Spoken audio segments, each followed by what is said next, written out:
Seigneur, nous sommes là pour t'adorer. Ya, ya,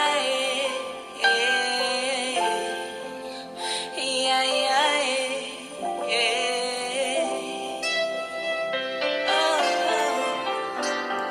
Seigneur. Shalom, shalom, bien-aimés dans le Seigneur. To pesibinumbote na kombo na Yesu, to élever le véritable Dieu, le Tout-Puissant, Nzambalola, le Tout-Puissant, le véritable Dieu, oya pesinga na yo lisusu, tongo ya lelo, Nzambe oyo azana bomo, le véritable Dieu, le ressuscité des morts, le vainqueur de Golgotha, Nzambe wana azwalo komo, nazako saluer tous les amis de Christ dans le monde entier, Nzambe nalola apambola bino, les amis de Jésus-Christ dans l'Amérique, oyobaza na Afrique, oyobaza na Europe, oyobaza na Asie, puis oyobaza na Océanie, Nzamba lola amona bino esika bozali, Nzamba lola a continuer ko evre na ba vie na bino. C'est votre serviteur évangéliste, Dieu merci, Nianga. Bien-aimé, na yekala liboso na bino, pour na programme na biso ya prière matinale, autour ça là, de 5 heures du matin jusqu'à 6 heures. Les amis de Jésus-Christ dans le monde entier, bien, je ne vous appelle plus le serviteur, parce que un serviteur, il connaît pas ce que fait son maître, mais je vous appelle mes amis, parce que je vous ai montré, je vous ai fait connaître tout ce que j'ai appris de mon Père. C'est pourquoi, bien aimé, les amis de Jésus-Christ dans le monde entier, Nzambe apambo nabino, napesi bino merci nabino, pour les encouragements, pour n'appel nabino, Nzambe apambo nabino lisusu, lobi nazoki bapel utaki na Amérique, utaki na Afrique, na RDC, Nzambe apambo nabino. Bien aimé, tozana thème na biso tozolobela na prière ya matinale, tozolobela sur le ténèbre ne réuniront pas toujours dans ta vie. Bien-aimé, tozana sous-thème oyo tokoloba na tongo ya lelo, règne au nom puissant de Jésus, que tu vas régner au nom puissant de Jésus, tu vas régner au nom puissant de Jésus. Bien-aimé, tozuma loba na Nzambe, na Luc chapitre 8, versets 27 à 28. Luc chapitre 8, versets 27 à 28. Je lis au nom de Jésus. Lorsque Jésus fut descendu à terre, il vit au-devant de lui un homme de la ville qui était possédé de plusieurs démons.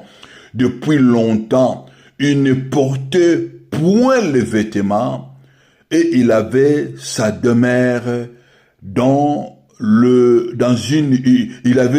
avait pas de demeure dans une maison. Bien-aimé, na pesibinomote na komona Yesu, toujours bela thème na biso, bien-aimé, oyo, toujours ba les ténèbres, et qu'on règne de sous na vie na biso te. Bien-aimé, parce que tant que la ténèbre, c'est les œuvres de l'ennemi, le diable, on l'appelle le prince de ténèbres. Bien-aimé, et si quand tu kotanga, parce que c'est biso moto oyo, azala qui possédait na ba plusieurs démons, ba bengi fou de Gadara. Bible zo ba biso moto oyo, la première des choses na vie na ye, il était possédé par des esprits de démons et azala ki ko vanda na ba cimetière, abale ko vanda na ba sépulcre. Mais Bible zo ba moto oyo ya liboso azala ki nano na bilamba te. Il était dépouillé des habits. Moto oyo azaki ni, c'est les œuvres de l'ennemi, bien aimé, moto oyo aza possédé. Tant l'ennemi a possédé ka vie à moto, tant l'ennemi a yaka pour avant dans la vie à moto. Bien aimé, la première des choses, l'ennemi a yaka pour dépouiller vie à moto wana. Cette personne, il était dépouillé, premièrement. Bible le dit, il ne portait pas le vêtement. La dernière chose, Bible le dit, elle avait sa demeure non dans une maison, mais dans le sépulcre. Et le quoi dit bosso, ennemi, tant wa yaka na via moto, alongola ka moto bilamba, aka ko dépouiller via moto. Et le quoi mi balai ennemi saka na via moto, alongola ka ye na demeure, na lieu sûr, ouais, c'est lié avant da, aya ko memaye na séjour des morts. Bien aimé dans le Seigneur, elle dit qu'on a conforté motomoko, elle dit qu'on a édifié motomoko, en fait, au côté de la vie na biso ya prière. Bien aimé, et si kato uta, na mabota o biso to bimela, bien aimé dans le Seigneur, et si kawana bateka kabiso, moto azo bota mana vie na ye, bien aimé, si ba dépouilla ye, moto wana si ba longola ye, oyo nyonso tout, et comme ça, que moto wana avancé liboso, a avancé na vie na ye. Bien aimé, ce qu'on appelle Dieu, l'esprit de la famille, la divinité, bien aimé, c'est des divinités, tekela bango ba vina biso. Bien aimé, tant que bibi na bota wana, bien aimé, vina biso eza déjà dépouillé. Moto azo botama, tango moto azo botama, bazo zo oya ye, bazo ko dépouiller. Bien aimé, tant que vous avez les vêtements, les habits, ils ont présenté l'identité à moto. Oyo moto a porté. Bible dit moto oyo a porté nudité. Parce qu'on a nudité, ils ont présenté fuir, ils ont présenté ténèbres à vinaye. Et ça, na katia oyo moto a lati na vinaye, mais ils ont déterminé l'identité à moto. Bien mais pour oyo ba moto wana azali infirmière. Bien mais oyo ba kaka soko alati blouse na ye to combinaison na ye ya bleu pour oyeba moto oyo azali militaire okoyeba ye na eloko oyo alati. Dans le monde spirituel aussi, bien aimé, nous sommes couverts de quelque chose. Dans le monde spirituel, bien aimé, tant moto tambolaka moto nyonso la eloko oyo ekouvraka ye. Et Bible notre Dieu, il est couvert de gloire, il est couvert de l'honneur et de la puissance. Bisoba dans Zambé, tous couvert de quelque chose, où il y a marque à Jésus. Mais les marques, toute personne où il y a tambola kanamokili oyo, azana marque moko oyo atambola kanango. Mais cet homme, Bible dit, ce fou de Gadara qui était possédé de plusieurs démons, il était couvert de la nudité, il était dépouillé, c'est-à-dire qu'il nu, bien aimé. Presto botamaka, baga ko longola biso nyonso tout, baga ko couvrir biso, bien aimé, na rien, na vide, na informe, mutu oyo ba botole nyonso tout, ba dépouilla ye, ba tika ye mwana, ba tika ye ni, bien aimé, na yebite, eloko nini oyo ba dépouiller na vie na yo, moto oyo ba dépouiller na vie azala sous le côté. C'est ça l'œuvre de l'ennemi. Moto oyo ba dépouiller na vie bien aimé, asimba sous le côté. Et ça les missions de l'ennemi. Mais les mettant ayaka po aboma oya biso, ayaka po ayiba oya biso, ayaka po a égorger oya biso. Bien aimé, ba égorger yo nini. Bien aimé, ba yiba yo nini. Bien aimé, ba boma yo nini. Mutu oyo aza dépouillé, bien aimé, aza ne loko mon côté. Mutu oyo aza na dépouillé, bien au moins la vie na yo bien aimé. Bien aimé, vie na yo tu te sens parfois vide. Vie na yo, mutu aza dépouillé, bien aimé, ozo vivre vie moko oyo eza ya yote. Ozo vivre vie moko et sika bato oyo tan mususu bato sepela. Et sika mususu bato nyonso bato sepela. Mais yo vie no est différent. Mutu oyo aza dépouillé, bien aimé, oko mona ngo tan mususu na bandoto na yo. Tango lalaka, ozo mona tango mususu tambola na butu na bandoto na yo, oza makolo ngulu. Tango lalaka na bandoto na yo, tango mususu Au monaka, bien aimé, aux anaba sale, les habits sales. Au monaka, au potaka bilamba ya salité, ceux qui n'ont salité, mais physiquement comme ça, aux andéwanate. Mais ils ont manifesté dans zela banoto na yo. Bible dit, Dieu parle tantôt d'une manière, d'une autre, mais l'homme ne fait pas attention. Tu te retrouves dans les toilettes, dans la poubelle. Moutou a dépouillé, moutou a livré. Tant que là, la bien aimé, on se retrouver, tant que monsieur soubi, si comme il y a salité à ma baie, moutou a dépouillé, bien aimé, parce que tu es dépouillé. On se retrouver, tant que monsieur soubi, si comme il y a le cas kala, mais quand il y a le cas kala, bien aimé. Moutou a dépouillé. Mais maintenant, a dépouillé vie na yo. Nani a dépouillé destinée na yo. Nani a dépouillé bien-aimé. Oyo nzambe a pêché. Nani a dépouillé ma capacité na yo. Bien-aimé, nega ko talisa yo. Il y a quelqu'un qui s'appelle Jésus. La Bible a dit, il est venu pour libérer les captifs et rendre libres les opprimés. C'est Jésus-Christ de Nazareth. Bien aimé, oyo nyonso bango bateka, oyo nyonso bango babotola. Tant que Jésus-Christ aille pour azongi c'est la biso. Alors moi je suis venu afin que mes bébés qui puissent ayer la vie et cette vie est en abondance. Bible obé, cet homme, elle ne portait point le vêtement. Elle n'avait pas sa demeure dans la maison. Ennemi a dépouillé via mon tas, tu qui est vide. Elle a remplacé, mais si quand il vivre à guérison, et si quand il vivre à bonne santé, malade il mouté la régner. Et si quand il vivre honneur, parce que Bible dit, moutou yo, tant qu'on va dépouiller, la deuxième des choses, mais vendissier, na sépulcre. Bavandisiye na ténèbres, balongoliye na société, bavandisiye na souffrance. C'est ce que l'ennemi vient faire. Mais le dominateur spirituel des ténèbres, c'est ça qu'il vient faire de notre vie, pour dominer, pour contrôler notre vie et pour manipuler notre vie, bien-aimé. Bavandisiye na misère, bavandisiye na souffrance. Bavandisi na kolela.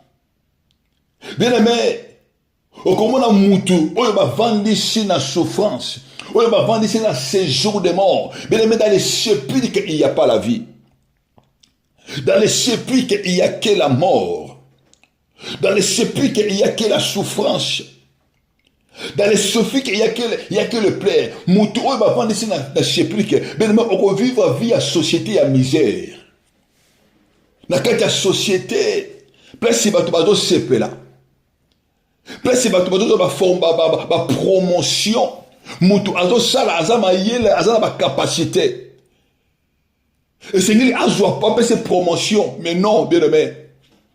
Azo souffrir parce qu'il va vandifier dans ténèbres. Au moins mutu azo ba ngala ba capacité. Ngana zama yele. Bato ozo lakisa, bazo ko avancer. Mais yo moko zelo kola roulage. Ozo faire passer bateau d'avancement, d'élévation. Mais yo moko vina yo eza ko bongate, vina yo eza la misère, beba vandisi yo da ténèbres. Mutu oyo avandi na ténèbres, bien-aimé. Il peut pas avoir Babylone ko peut sa vie, bien-aimé na sépulcre, bien-aimé vie à la kate. C'est plus que c'est calme. Il n'y a pas les enfants. Il n'y a pas les mariages. Mais on a vendu ça, on a sépulcre. On a vendu ça, on a séjour de mort. Moutou a un sépulcre, bien aimé, nous soyez avec Koufa, ba bonma oyaye, ténèbres de rien qu'à la vie naye. Moutou a un sépulcre. Mais la vie nous a dominé. Vu les a contrôlés, bien-aimé. Vu naïe, bien-aimé, là. Tu ne peux pas avancer. Même si, on doit la commerce, bien aimé, et qu'on avance, parce que ta vie, va vendre ça, yo, na katia sépulcre. Tu es un esclave. Moutou, oya, na katia sépulcre, bien aimé. Vu na ezaka ya kolela. Vu na ezaka ya kosuya souffrance. Parce que vu na yo, bien aimé, et vendre na katia misère. Mais bien aimé, je vais t'annoncer quelque chose. C'est Jésus-Christ qui est notre vie. Bible Zoloba, votre alliance avec la mort sera brisée. Votre part avec le séjour de mort ne subsistera pas. Bien aimé, Jésus-Christ a pris notre mort. Bible dit, il nous délivrera des sépulcres. Il nous délivrera des séjours de mort. Bien aimé, si tu crois à Jésus, il n'y a que Jésus. Quand tu donnes ta vie à Jésus, mais Jésus-Christ ne peut pas te laisser dans les séjours de mort. Jésus-Christ ne peut pas te laisser dans les sépulcres. Il n'y a que Jésus qui peut te délivrer. Il n'y a que Jésus qui peut te sauver. C'est pourquoi, bien aimé, quand tu reçois Jésus, tant que Jésus aille, le même Jésus qui était mort sur la croix, il descendait les profondeurs. Bien aimé, même si son corps était mort, mais ce que l'ennemi avait oublié, l'erreur que l'ennemi a fait, il a ramené Jésus-Christ dans le sépulcre, dans le séjour de mort. Or que Bible Zoloba, Jésus-Christ, il est le dernier Adam, il est l'esprit vivifiant, car le premier Adam, il était une âme vivante, mais Jésus-Christ, il est l'esprit vivifiant, or que l'esprit de Jésus, c'est l'esprit supérieur,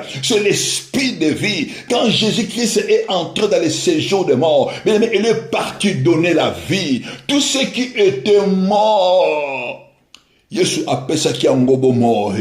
Parce que son nom, c'est l'esprit éternel. Le nom de Jésus, c'est l'esprit supérieur. Il est le chef de toutes les âmes. Il est le créateur de toutes choses. Jésus, Bible dit, il est parti délivrer tous ceux qui étaient sous la prise de l'ennemi dans le séjour des morts. Bien aimé, il n'y a que Jésus. N'ébite nani oyo amema vino na séjour des morts. N'ébite nani oyo bien aimé avandi sa vie na yo. Nani oya bloka bana. Nani oya bloka libala. Nani oya bloka élévation. Nani oya bloka ministère na yo. Bien aimé, tu veux élever dans les travaux. Osama yele bien aimé. Mais destiné ba kanga. Destiné ba vandisa. Destiné ba boma.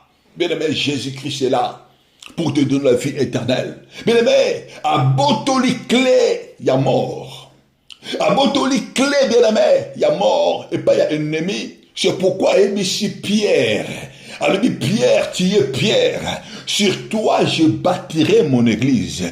Et les portes des séjours de mort ne préviendront point contre toi. Bien aimé, il faut déclarer du colo ya vinayo. Bien aimé, yebite nani oya boma.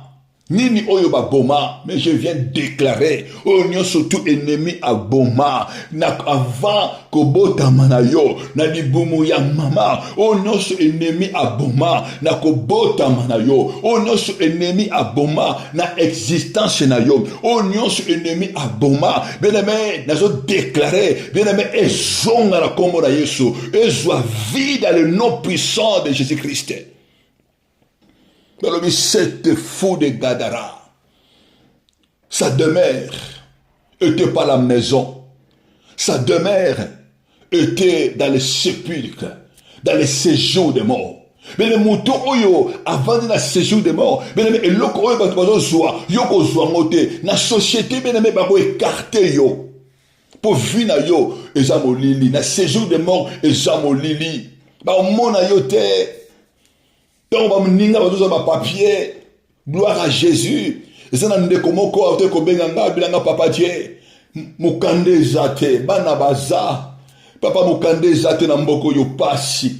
Mais ici, lève-toi seulement. Crois tout bon de là. Nzamba ko peso mokanda. Bien-aimé, auti ko benga ngalubanga papa dit ba pesinga mokanda parce que il s'est élevé. Bien-aimé, oyo ya yo et qu'on va dans ces jours de mort. Oyo ya yo et qu'on va dans sépulcre dans le nom puissant de Jésus. Et c'est lui yo se lever.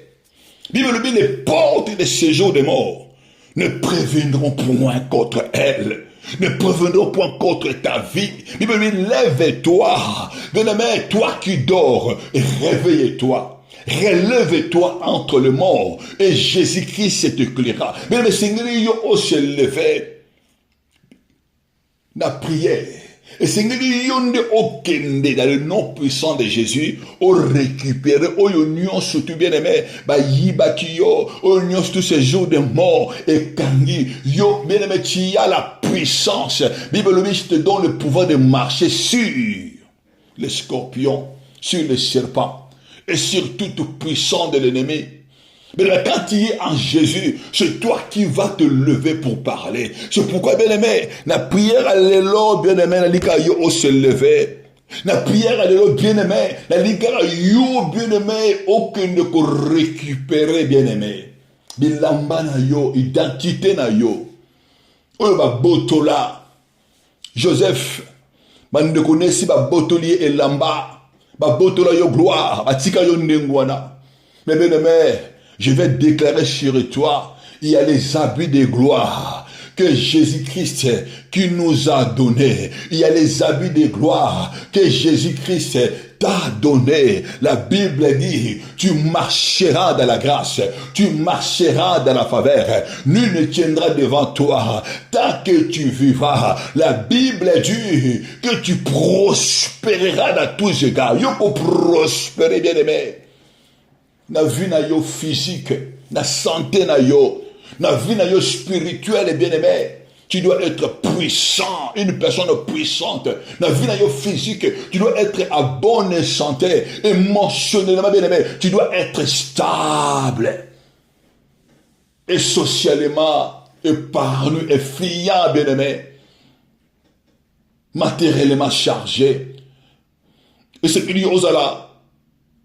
Financièrement béni, parce que Bible dit, c'est la bénédiction de l'Éternel qui nous enrichit. Elle ne fait suivre aucun chagrin. Sur la croix, Jésus-Christ a porté toutes tes malédictions. Bien aimé, toutes tes malédictions, Jésus-Christ l'a pris sur la croix. Il t'a béni. Et bien dit que non, c'est la bénédiction d'Abraham, bien aimé, que nous portons en Jésus. Bien aimé, tu ne vis pas selon la bénédiction de ce monde, parce que le monde passera. Le monde est limité. Mais la bénédiction de l'Éternel, bien aimé, ne s'arrête pas. C'est ça qui nous enrichit. Parce que toi, tu n'appartiens plus dans le royaume de ce monde.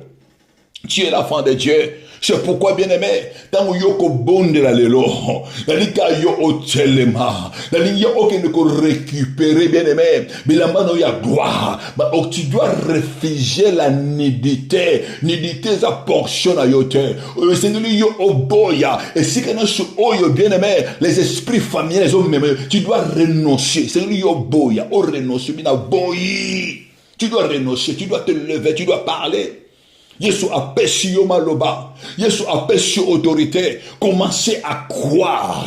Bien aimé, le loko bima na séjour des morts. Et si ka oyo ba vandi sayo. Et si ka oyo ba vandi sayo pour vivre kana molini. Pour mona ta gloire était. Bien aimé, ko déclarer, bien aimé, dans cette année 2026, yoko mona loboko na Nzambe. Ba porte oye kangama. Bien aimé, ko fungwa mela yo ba porte malamu. Ba porte bénédiction ko fungwa ma. Mais on monte le boko dans Zambé. Parce que tu es appelé à la réussite, non à l'échec.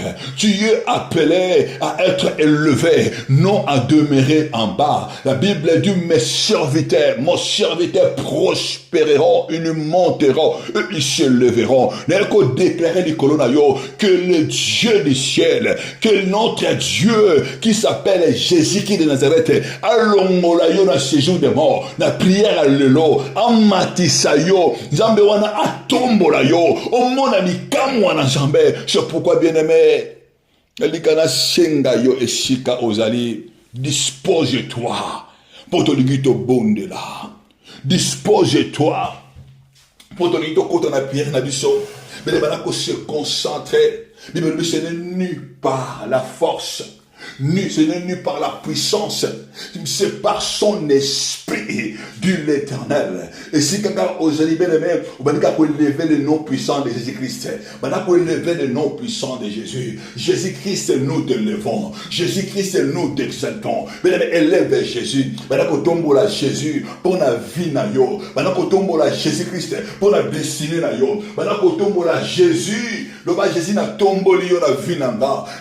Tomboli yo Yesu pona ndaku nanga na tomboli yo Yesu pona bana nanga bene tombola Yesu pona mwasi oya yo pona mobali oya yo na lingo to bondela nkolo bana ko bondola mokonjin élevez le nom de Jésus tombola Yesu bana ko tombola Yesu Yesu to tomboli yo ni ne comme toi ni ne semblable à toi dans les cieux et sur la terre et sous la terre c'est toi qui domines c'est toi qui règnes bene élevez kaka Jésus. Il a été obéissant jusqu'à la mort de la croix. C'est pourquoi Dieu l'a souverainement élevé. Lui a donné le nom qui est au-dessus de tous les noms. Maintenant qu'on tombe là, Jésus, le la sorcellerie à Maï, le la sorcellerie à Croatique, le la sorcellerie à Forêt, Yesu na tomboli yo, le colo ya sorcellerie, yoza likolo,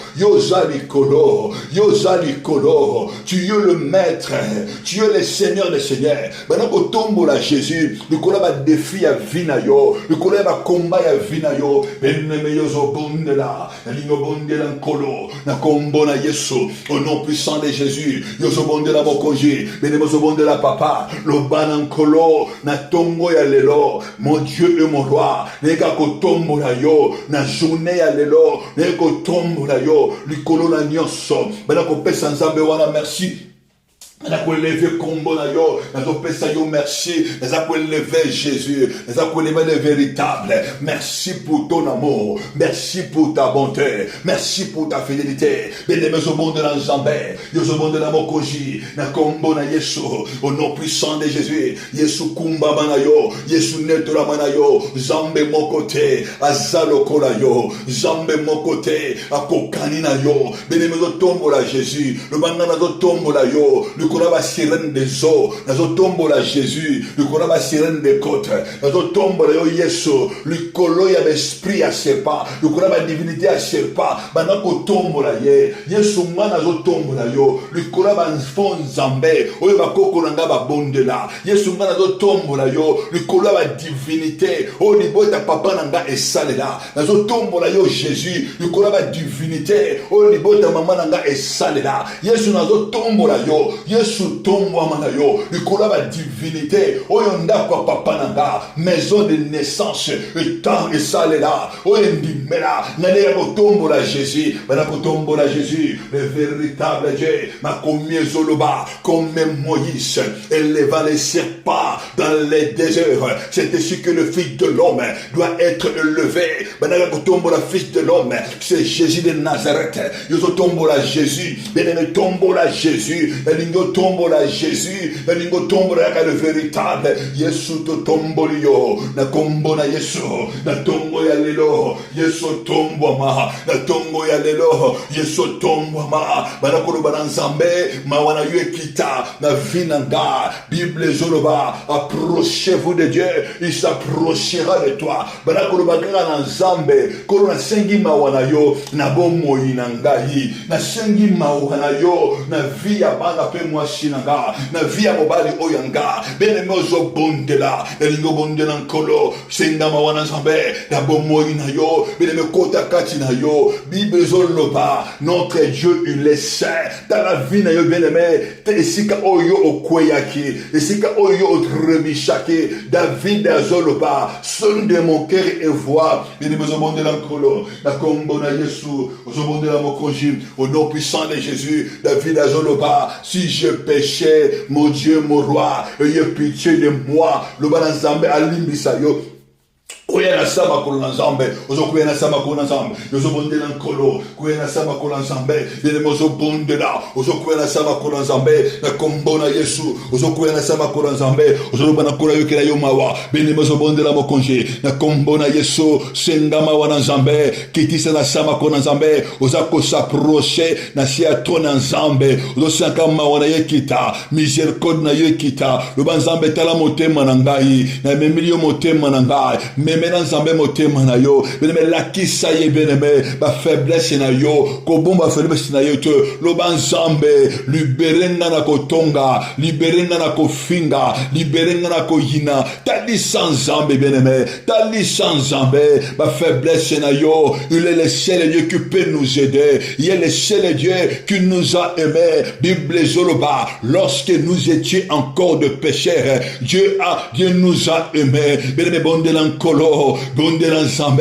la lingaka ole liboso na ye, bana ko senga mawana nzambe, pona bana oya yo, pona vie oya yo, lo bana nzambe, yo ke la bana nangai mawa, mon Dieu mon roi, lo bana nkolo, yo ke la biso mawa, senga mawana nzambe, na kombo na Yesu, mawana ye kita, au nom puissant de Jésus, esobele la mawana nzambe, bene mozo bonde lankolo, ozo bonde la mokonji, ozo lo bana nzambe, smakila na Yesu, le sang de Jésus, et banako sanctifié, le sang de Jésus, et banako purifié, le sang de Jésus, et banako lavé, là où il y a le péché, osobonde lankolo bien-aimé, et si kanidité ezalaki, bien-aimé, osobonde lanzambe, Bible zoloba, cet homme n'avait pas le vêtement, bien-aimé, il manque un vêtement, c'est la nudité, ça veut dire aussi l'impureté, bien-aimé, nani alatisa yo impureté, nani alatisa yo nudité na vie na yo, ozoloba lanzambe, mais le sang de Jésus,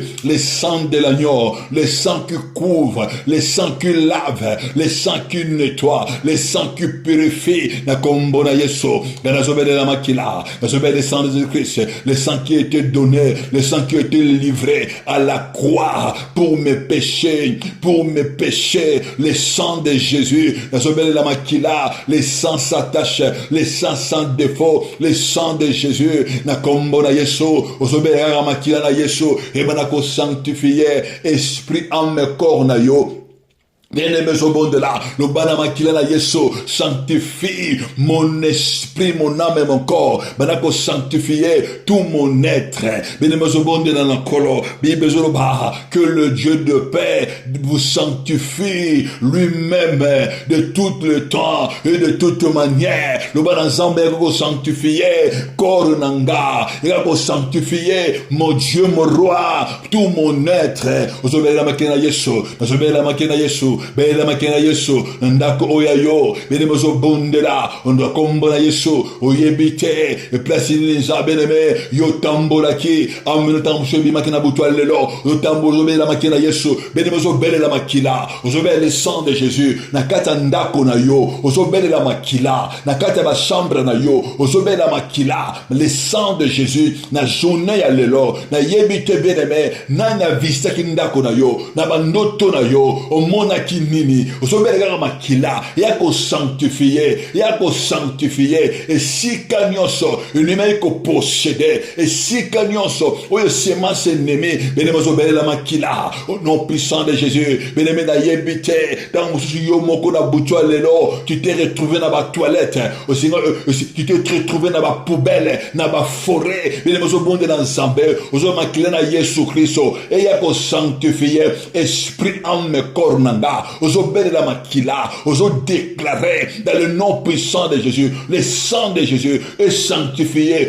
Tout mon âme, na yebite nini balesa kiyo na butu alelo, tant musu na butu oyo beneme, orota ki bandoto ozo lia quelque part, ozo mela quelque part, beneme Bible zoloba, je ne veux pas que vous soyez à communion avec le démon, beneme ozo bonde l'enjambe, ozo bonde l'enkolo, ozo bananzambe, oyo nyoso nga na liaki, na bandoto nanga, na zela ba rêve nanga, na zela ya ennemi, pour azongi sangai, dans les ténèbres, dans les sépulcres, pour azongi bazongi sanga na séjour de mort ozobela makena Yesu ebana ko évacuer yango ozobela makena Yesu évacue dans mon âme toute semence ennemée ozobonde na nkolo ozobela la makila na kombo na Yesu ozobela le sang de Jésus. J'invoque le sang de Jésus. J'invoque le sang de Jésus. J'invoque le sang de Jésus. Osobela makena Yesu. Na kombo na Yesu. Osobela la makila. Bela makena Yesu. Le sang de la victoire. Ebana ko sanctifier. Journée na yo. Ebana ko sanctifier. Ebana ko sanctifier. Ndako na yo. Bana oya yo. Misala oya yo. Et si kano su yoko tia makolo. Évoque le sang de Jésus. Évoque le sang de Jésus. Évoque le sang de Jésus. Évoque le sang de Jésus. Trasignon se ennemi. Na journée à l'élo. Oya bongi saki, ba prière némé, ba prière je némé, oya tiaki, osobel la makila, le sang de Jésus, et banako paralysé yango, le sang de Jésus, et banako évacué yango, et nemozobonde l'ankolo, na kombo na Yeshua, au nom puissant de Jésus, yozobonde l'enjambé, osako invoqué makila, na journée nanga, osobel la makila, que le sang de Jésus, et banako lopa, na journée nanga, que le sang de Jésus, et banako lopa na misala nanga ozoloba na makena Yesu Masia le sang de Jésus emanako sanctifier maboko na yo emanako sanctifier makolo na yo emanako sanctifier esika na so yo okosia makolo eloko nyonso yo kosimba oyo nyonso yo koloba ozoloba na Saint-Esprit qui soit sanctifié par ton sang dans le nom puissant de Jésus, dans le nom puissant de Jésus. Benema ozobonde la kolo ozobonde la mokonji ozoloba na nzambe que ton esprit vienne régner, que ton esprit saint vienne manifester. Banakobela régner Saint-Esprit, banakobela régner Saint-Esprit. Molimo na nzambe régner na kati ya vina yo. Molimo nzambe régner na katanda kona yo le bana Saint-Esprit na journée ya lelo manifeste-toi au nom de Jésus-Christ le bana molimo nzambe que ton règne vienne yaka ko régner dans ma vie yaka ko régner dans mon esprit yaka ko régner dans mon âme dans mon corps le bana Saint-Esprit il est l'ami fidèle il est parmi nous le bana Saint-Esprit manifeste-toi Bible zoloba si l'esprit de celui qui a résisté Jésus-Christ entre les morts habite en vous. Celui qui a résisté Christ entre les morts rendra aussi la vie à votre corps mortel. Benakobela Saint-Esprit, le barani na yo ekita, molimo na nzambe, reni na yo e manifesté na journée ya lelo, na bomo inanga, na activité nanga, oyonga na kosala, manifeste-toi, na ba rendez-vous nanga, na ba raconte nanga, manifeste-toi, le bana Saint-Esprit, le bokono ya nguya, ezala manifeste, na journée ya lelo, banako le bana Saint-Esprit, molimo na nzambe, nani adepuyanga, molimo na nzambe, nani adepuyanga, alliance nini, oyo depuya vinanga, alliance nini, oyo depuya destinée nanga, le bana Saint-Esprit, nani adepuyanga, alliance nini, oyo depuyanga, ozobonde na prière, ozobonde na nzambe, bandako déclarer na kombo na Yesu, yozo telemena kaka, bandako briser toute alliance maléfique, oyo depuyanga, oyo possédanga, toute alliance, ezala ya sorcellerie, ezala ya maille, toute alliance basirène des eaux, ozobonde na nzambe, toute alliance familiale, toute alliance parentale, oyo depossédanga, toute alliance maléfique, oyo depuya vinanga, na kombo na Yesu, nazo déclarer alliance nyonso, oyo ngana bimana yango, na libota ya papa nanga, ya sorcellerie, alliance nyonso, oyo ngana bimana yango, na libota ya mama nanga, ya sorcellerie, oyo depuya vinanga, bene mbani ko brisa alliance wana, na linga bana ko bonde na nkolo, bana ko kabwana, na kombo na Yesu, bene me kabwana, brisa alliance wana, alliance nyonso, oyo poseda vinanga, oyo poseda vinanga, alliance nyonso, oyo depuyanga, bana ko kabwana, na alliance sorcellerie, na brise yango, oyo eza établi dans les ténèbres contre ma destinée, bene mo bonde na nkolo, ozo brise alliance wana, ozo kwesa alliance wana, na kombo na Yesu, au nom puissant de Jésus. En puissant de Jésus, Saint-Esprit de Dieu, alliance nini, oyo, depuyangai, alliance ndako nani, alliance libota ya nani, ce que libota mama, ce que libota papa, bien aimé au bonde là, ce qui alliance, ya maison de naissance, ya bande koma kila, oyo bota manango, ozolo banankolo, banda ko kabona, banda ko brise alliance wana, banda ko brise alliance wana, au nom de Jésus-Christ, na makila na Yesu, ozo déclarer dans le sang de Jésus, et que briser toute alliance établie dans ma vie. Oye depuyanga, bana ko briser alliance wana na kombo na Yesu. Bene mozo bonde na nkolo alliance nini depuya yo, ko bana bo mwana na yo, ko bana libu mama, yo zo bonde na Nzambe, banda ko briser alliance wana, alliance à sorcellerie, alliance nini, oyo bimana yango, au nom puissant de Jésus, yo zo bonde la, comme dans Nzambe zoloba, alliance avec la mort sera brisée. Le pacte avec les séjours des morts ne subsistera pas. Yozobonde dans Nzambe, ozoba alliance nyoso, oye salema, nanda kwa papa nanga, oye memangai, oye depuyangai, alliance nyoso, oye livranga, na ba divinité, oye yipa, oye boma, oye sacrifia, oye livra, oye nyoso yanga, na kombo na Yesu, beni mozo brise alliance wana, ozobonde dans Nzambe, au nom puissant de Jésus, ozo brise alliance wana, yozo matin na prière, yozo bonde na kolo, na kombo na Yesu, alliance wane koya, alliance wane koya, dans le nom puissant de Jésus, alliance wane koya, nazo brise yango, au nom puissant de Jésus, emela makila, na kombo na Yesu.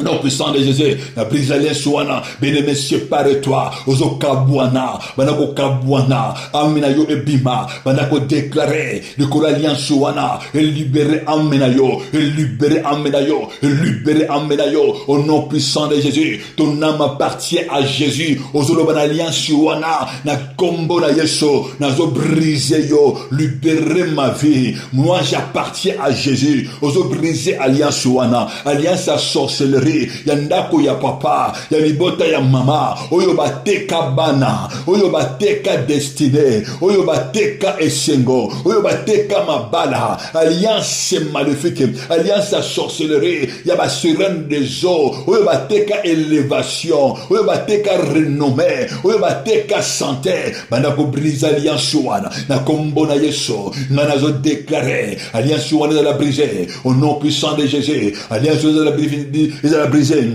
oyo salamana mayi, bana ko briser alliance wana, bene briser yango, na kombo na Yesu, oyo salamana ba forêt, oyo salamana ba cimetière, oyo salamana ba montagne, bana ko briser yango, oyo salama na ba toilette, bana ko briser yango, oyo salamana ba seya, bana ko briser alliance wana, ozo déclarer, oyo salamana ka banganga, bana ko briser yango, briser alliance wana, oyo salema, oyo ba sala pona vida yo, oyo zo condamner yo, na kombo na Yesu, ezala briser lelo, ezo kwesa mona tongwa lelo, ezala renverser, ezo bimisa vinanga, bimisa amena yo, na sab alliance satanique, na sab alliance sorcellerie, bimisa amena yo, na sab alliance esprit des eaux, ya esprit aquatique, ya esprit astral, ya esprit céleste, yozo déclarer amena bimi, na esprit, oyo ya mayi, bimisa amena yo, bene mezo bonde la kolo, ozo bonde la mokonji. Au nom puissant de Jésus, au nom puissant de Jésus, ozo déclarer amenange bima, na kombo na Yesu, ozo ko arracher amena yo, ozo bimisa amena yo, ozo ba amenanga bima, au nom de Jésus-Christ, na kombo na Yesu, yozo bonde la kolo, yozo bonde la mokonji, na kombo na Yesu, au nom puissant de Jésus, na lingo mataranga la prière, ozo déclarer elamba nyonso, ya nidité, ya ténèbres, oyo balati sanga, onazo pasola yango, au nom puissant de Jésus, bene banako pasola yango, au nom puissant de Jésus, yozo déclaré, bene balati sayo nini balati sayo, lokola symbole ya ténèbres, nini balati sayo, oyo tambola kanango, Bible zolo banangaye, cet homme, elle portait pas les vêtements. Cet homme ne portait pas les vêtements. Mais les malades qui méditaient, ils ont déclaré au nom puissant de Jésus, et l'embagnon sur ténèbres, oui, comment marque, oui, comment identité, pour identifier un gars dans le monde des ténèbres, banakubere la moto, et la maonnaise en moto, na kombo na Yesu, banakubere la moto dans Zambé, banako déclaré, na kombo na Yesu, et l'embagnon sur ténèbres, oui, balati sangai, oui, kako identifier ngai, dans le monde des ténèbres, oui, kako identifier mobali oyanga, et banako identifier banananga, na kombo na Yesu, na zo déclaré, et l'embawana ya ténèbres, et yamba moto, yambisa yango moto, au nom puissant de Jésus, yambisa yango moto, Bible Zoroba, Dieu exerce son jugement par le fait, et yamba moto, et yamba moto, et yamba moto, marque nyonso, oyobalati sayo, na ténèbres, masque ya vieillesse, banakotinde yango moto, et lamba wana, oya ténèbres, onako servi bango, ba identifier yo, la disango moto, na kombo na Yesu, tout habit de malédiction, oyoba latisanga, balitsabana nanga, mwasi oyanga, ozobonde nankolo, ozoloba nankolo, e yamba moto, bene balatisa yo nini yo programa kanango, tango bato bamonaka yo, bamonaka loko nini, marque nini, oyo bango batia na vina yo, bene badepouya yo, badeposa nini, ozo déclarer, bene déclarer, la ligne bon de la makasi.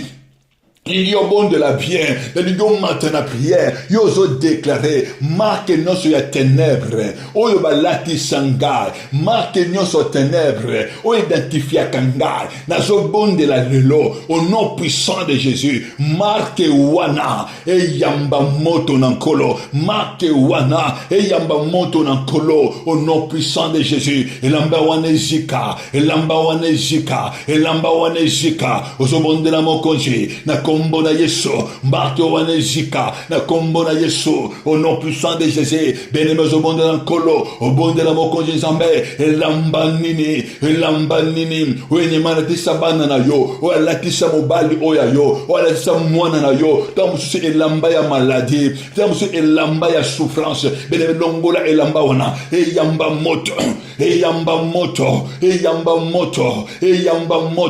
te elamba nini, oyo bazolatisa yo, mosusu elamba ya folie, yozo bonde la mokonji, ozoloba na Nzambe, nazo déclarer que elamba nyonso, oyo balati sangai, oyo ya barefi, elamba nyonso, oyo balati sanga, oyo ya rejet, obandiko déclarer, ozoloba na Nzambe monto ekita, que le fait du Saint-Esprit embrase yango, et yamba moto, et tumbama, et pasuka, dans le nom puissant de Jésus, bénémoz ozobonde l'ankolo, ozobonde la mokonji, moto ekita, au nom puissant de Jésus, au nom de Jésus-Christ, elamba wanezika, marque wanezika, na kombo na Yesu, au nom puissant de Jésus, yozobonde nankolo, ozoloba na Saint-Esprit, molimo na Nzambe, molimo na Nzambe, amenangai, bavandisa yango wapi, amenanga, ezalaka wapi, loba Saint-Esprit, nalingo bonde l'ankolo, bonde la mokonji, au nom puissant de Jésus, bandako briser, ma prison ya ténèbres, nous déclaré nanga, loba au nom de Jésus, nazo déclaré, le bonde nanga elongo, nalingo bonde l'ankolo, nalingo bonde la mokonji, nous déclaré, au nom puissant de Jésus, prison nyonso, ya sorcellerie, prison nyonso, ya ténèbres, oyo bavandisa amenanga, oyo bakanga amenanga, oyo bakanga ndako nanga, na kombo na Yesu, briser ba prison wana, ozo briser ba prison wana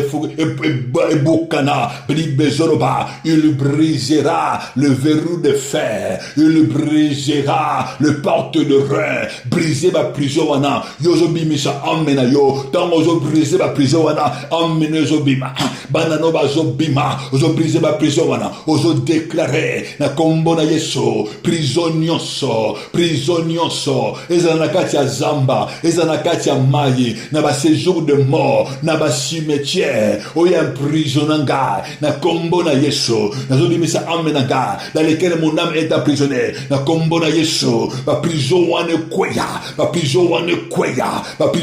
kweya bena prisonna nini bena prisonna ame na yo nana prisonna kobota na yo bien-aimé nana prisonna yango nana prisonna buka ba prison wana ozo buka yango na kombo na yesu brise wana nana tia yo na molangi nana zwa vina yo akina nango na mai azwa kombo na yo akina nango na mai akanga na prison ya mai haleluya bonde la na kombo na yesu bible zoloba l'alliance se fait avec la mort sera brisé angolelo na kombo na yesu nazo briser ba prison wana ya séjour de mort au nom puissant de Jésus-Christ briser yango nazo briser ba prison ya cimetière nani azwayo Aswa elamba na yo akina nango na séjour de mort tant mosu bakunda moto bakunda na photo na yo batia na bilamba na yo bakunda moto tant mosu na biloko na yo na kata séjour de mort aux autorités aux déclarer na kombo na yesu na aux autorités na zo briser prisonniers ya séjour de mort la esika amenangai evanda esika amenangai eza condamné amenange bimisa amena yo au nom puissant de Jésus je prends l'autorité banako renverser Bible zoloba l'Éternel te délivrera du séjour de mort il délivrera ton âme dans le séjour de mort yango zo déclarer nana zo déclarer et si kanyoso amenangai eza lié eza emprisonné na séjour de mort et ko briser ma prison amenange briser ma prison briser ma prison ya séjour de mort na kombo na yesu briser yango amena yo bimisa vina yo bimisa destin na yo bimisa santé na yo nana mema santé na yo na séjour de mort nanya kunda santé na yo bible zoloba si l'esprit de Jésus si l'esprit de Dieu l'esprit qui habite qui a délivré Jésus-Christ entre les morts habite en vous le bana Saint-Esprit la ligne crier Saint-Esprit délivre mon esprit, délivre ma vie, délivre mon âme, délivre ma destinée dans les séjours de mort. Ah, bien-aimé, nazo mona, amene zobima, nazo mona vie à motomoko. Bien-aimé, je vois que Dieu te délivre, Dieu te délivre, Dieu te délivre. Motomoko azobima, motomoko azobima, motomoko azobima, n'esprit à folie, motomoko azobima, n'esprit à célibat. Motomoko azobima na pauvreté motomoko azobima n'esprit ya mort l'esprit de maladie bien-aimé ozobima na maladie wana oyo umena na vina yo ba porte chassis de mort quoi maintenant au nom puissant de Jésus ozo déclarer au nom puissant de Jésus amenange bimi mon âme sort amenange bimi na kombo na yesu ba prison wane bukani au nom puissant de Jésus bene ozobonde na kolo ozobonde na mokonzi na kombo na yesu au nom puissant de Jésus yozo autorité motonyoso oyo ba pesa ye mission pour avandisa kangai pour akontrola ka vinanga pour adomina ka vinanga pour manipuler la vie nanga pour na komemanga na séjour de mort ozo autorité yozo déclarer trône nyonso maléfique sorcellerie oza ko se lever la destinée na yo yozo bonde na nkolo brise trône wana kweya na kombo na yesu trône wana kweya au nom puissant de Jésus yozo bonde na nkolo nazo déclarer moto nyonso oya zo mission oya zo mandat na monde ténèbres, la sorcellerie, contre Ndakonanga, contre ma destinée, contre mon ministère, contre mon élévation. Ayamba kake, beleme bondelankolo, oyambisa ye kake, ayamba kaka kweya, ayamba kaka kweya, au nom puissant de Jésus, yozo bondela nzambe, yozo bondela mokonji, ozo déclarer, na kombo na Yesu, nani ba pesa ye mission dans les ténèbres, nani ba pesa ye mission pour akontola ka vina yo, pour adepouya ka vina yo, nani ba pesa ye mission dans les ténèbres, pour azongi sakayo, na katia séjour de mort, pour aller sakayo, venez aux autorités, aux monde de l'encolo, na kombo na Yesu, au nom puissant de Jésus, yambisa ye kake, yambise mopanga, ma commune zoloba, ma commune nzambe zoloba, Assyria tombera, elle me kwei saye, ozo brise ye, na kombo na Yesu, ayamba gaga kwea, yambise mopanga, na zo yambise yo foudre nankolo, yamba foudre nankolo, oko se relevete, na kombo na Yesu, yambisa yo foudre, Bible Zoroba, ils mangeront de leur propre chair, ils se nivreront de leur propre sang, na kombo na Yesu, benemezo bonde nankolo, Bible Zoroba, Jésus-Christ, azwa ki esprit wana, beneme il a chassé dans l'époque, ozo bananzambe, baliya bambunga na bango, oyo bango baloni, baliya yango, na kombo na Yesu, yozo bonde nankolo, ozomonde na mokonji bayamba kake bakweya lelo base relevete yozomonde na kolo na kombo na Yesu ozoloba na nzambe nani nazwa mission Saint-Esprit nani batindaka ye na journée na ngai nani batindaka ye pour atia ba barrière bana ko briser ba barrière toute barrière ennemie liboso ya vina yo bene me kweisa yango le barrière invisible et invisible yozo kweisa yango ozomonde na nkolo na kombo na Yesu nganazo déclarer au nom puissant de Jésus toute barrière de l'ennemi ou est visible ou invisible kweya lelo nazo kweisa yango na kombo na Yesu bene me kweisa ba barrière wana ou est empêcher yo avancer ou accéder bene me kweisa yango bene me yoko kota yoko koma yoko arriver au nom puissant de Jésus yoko arriver yoko simba bilaka na nzambe ozo déclarer le barrière ne soit ténèbres oyo batie liboso nanga oyo batie liboso ya bana nanga oyo batie liboso ya mobali to mwasi nanga bene mozo bonde na nkolo ozo briser ba barrière wana na kombo na Yesu au nom puissant de Jésus ba barrière wana kweya na kombo na Yesu au nom puissant de Jésus qu'il soit renversé au nom puissant de Jésus au nom puissant de Jésus, mais maintenant qu'on déclarait qu'il a récupéré. Mana ko récupérer onyoso yangai nazo récupérer bilamba nangai les habits de gloire obazo déclarer nango mana ko déclarer que je récupère dans le nom puissant de Jésus bilamba nangai ya gloire nazo récupérer onyoso ennemi ayibaki onyoso ennemi abombaki onyoso ennemi abomaki eza restauré ozo déclarer que mon âme est restaurée Bible zoloba les tiens bâtiront sur la sienne ruine, tu releveras le fondement ancien, on t'appellera le réparateur de chemin, celui qui restaure le brèche. Bien-aimé, ozobonde nankolo, ozoloba nzambe, oyange kufaki, ezali restaurer, ezali ressusciter, ezui vie dans le nom puissant de Jésus, ozozwa vie na kombo na Yesu, ozoloba nzambe, oyanga nyoso baboma, lelo nazo déclarer ezozwa vi na kombo na Yesu ezozwa vi na ngai ezoko marcher vi na ngai ezoko marcher ozo déclarer que na récupérer santé na ngai na récupérer richesse na ngai oyo nyonso bino bozwa na récupérer yango dans le nom de Jésus yozo déclarer que je marche dans la victoire na lingi yo déclarer oloba lelo na tombo nous tombons dans la victoire. Mes enfants marchent dans la victoire. Dans le nom puissant de Jésus. Je marche dans la victoire de Jésus. Je marche la tête haute.